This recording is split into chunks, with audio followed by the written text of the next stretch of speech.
Olá pessoal, tudo bem? Bem-vindos então à continuação da aula 6 da disciplina de análise de variável instrumental, aula sobre verificação parcial dos pressupostos das análises de variável instrumental. E o vídeo de hoje então é a parte 2 dessa aula, em que a gente vai discutir um pouco como avaliar o pressuposto de relevância. O que era o pressuposto de relevância mesmo, pessoal? É o pressuposto de que Z e X, ou seja, que o instrumento e a exposição estão associados. Isso mesmo, pessoal, que estão associados. Não que necessariamente Z seja uma causa de X, por exemplo. Inclusive, nós vimos na aula 1 que Z pode ser um instrumento causal ou um instrumento não causal. E apesar de que nós estamos discutindo causalidade, esse pressuposto de relevância ele não é um pressuposto causal, ele é um pressuposto estatístico. Ele é o único entre os pressupostos de relevância, independência e restrição de exclusão que não é causal. Como ele é um pressuposto estatístico, ele pode ser verificado empiricamente. Então, entre os três pressupostos que definem uma variável instrumental, esse é o único que pode ser verificado empiricamente. E como que a gente faz essa verificação, pessoal? Simplesmente testando a associação entre Z e X. Não podia ser mais fácil do que isso, né, pessoal? No contexto da nossa disciplina, em que a gente utiliza o estimador de Walde ou o método de regressão por mínimos quadrados em dois estágios, a associação entre Z e X deve ser testada na escala aditiva, que é a escala relevante, então, desses estimadores, mesmo que X seja dicotômico. Nós discutimos na aula 2 que o modelo de regressão por mínimos quadrados em dois estágios ele é robusto a erros de especificação do primeiro estágio, que corresponde à regressão linear da exposição como variável dependente no instrumento como variável independente. Então, independentemente de X ser dicotômico ou não, a gente testa essa associação na escala aditiva quando a gente está avaliando o pressuposto de relevância ao utilizar os métodos de Walde ou MQ2M. Relembrando um outro conteúdo trabalhado na aula 2, pessoal, o conteúdo de viés de instrumentos fracos. Lá na aula 2 nós fizemos um estudo de simulação ilustrando então que em situações em que a associação entre Z e X é mais fraca, o resultado de uma análise de variável instrumental ele é enviesado em direção ao resultado de uma análise convencional. E esse viés, então, tem uma relação muito próxima com o pressuposto de relevância. Afinal, quanto mais fraca for a associação entre Z e X, mais próximo o pressuposto de relevância está de ser violado. Isso, então, justifica que nós avaliemos esse pressuposto com cuidado.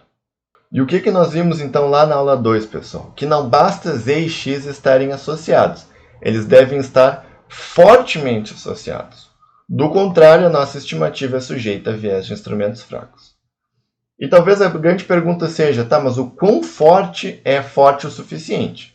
Não existe um teto, né, pessoal? Quanto mais forte, menor o risco desse viés. Mas nós, epidemiologistas, adoramos um ponto de corte, né? E também para fins de operacionalização de uma análise, a gente tem que ter pelo menos um norte geral, né, do que seria forte o suficiente. E na literatura de variável instrumental, costuma-se utilizar esse ponto de corte aqui, que a estatística F da regressão do primeiro estágio seja maior do que 10. E isso aqui pode ser calculado diretamente a fazer uma regressão simples de X como variável dependente em Z como uma variável independente. E muitos dos pacotes estatísticos, pessoal, que fazem o método de regressão por mínimos quadrados em dois estágios, incluindo o Stata, fornecem, nas suas estatísticas de pós-estimação, o resultado dessa estatística F. Aqui, pessoal, uma ilustração bem simples de como se poderia avaliar a relevância utilizando aqui o pacote estatístico Stata.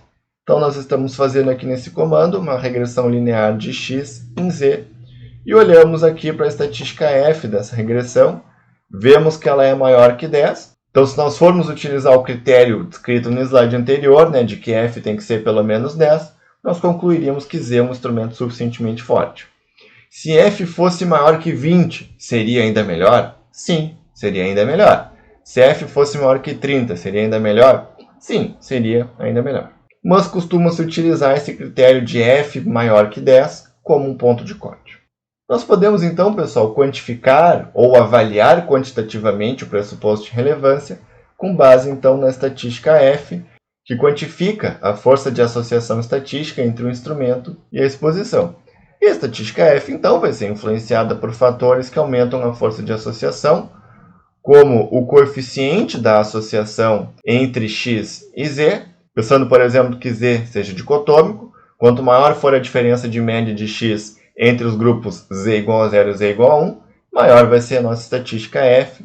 Também aumentando o tamanho amostral, como nós vimos no nosso estudo de simulação, e outros fatores. E um ponto interessante, pessoal, é que a gente pode incluir covariáveis para aumentar a precisão da nossa análise.